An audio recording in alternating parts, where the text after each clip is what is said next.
Hi, Phil Poplinski here with Practical Hapkido.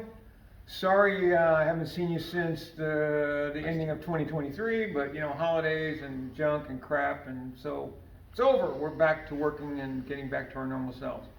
Alright, so bring you tonight Practical Hapkido, our breakaway number 13, along with some practical applications for it.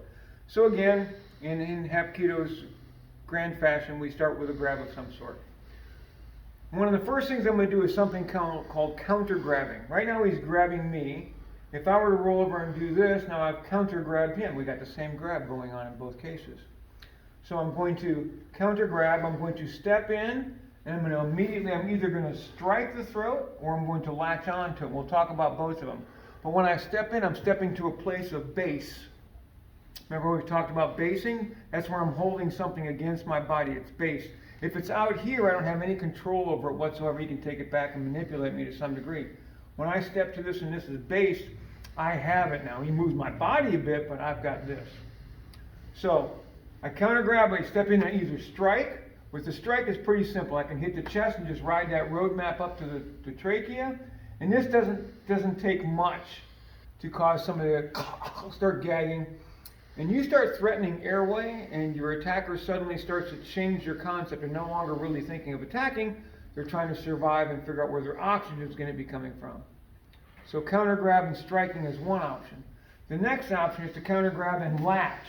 And when I latch, come on up in here. Just put your head just like nobody. Okay.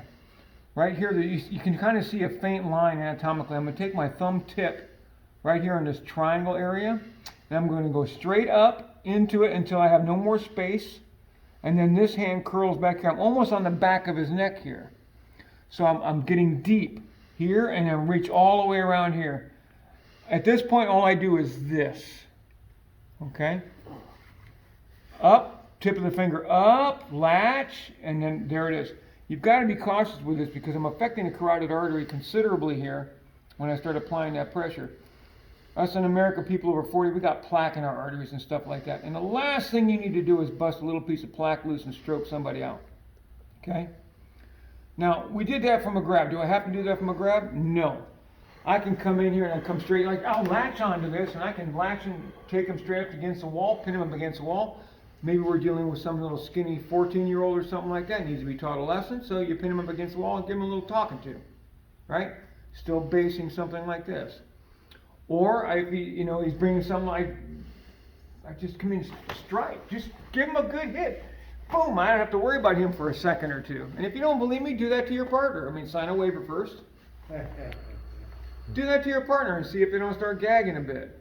Now, will it change? Yeah, if you find like a big giant linebacker that's got no neck, his head sitting just on his shoulders, yeah, size does matter, okay?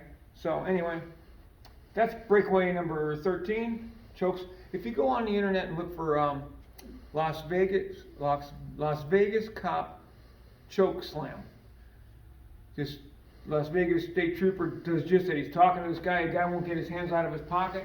He comes up on, relaxes onto this hand, and boom, grabs him by the throat, takes him straight down to the ground. Pins him on the ground going, I told you to take your hands out of your pocket.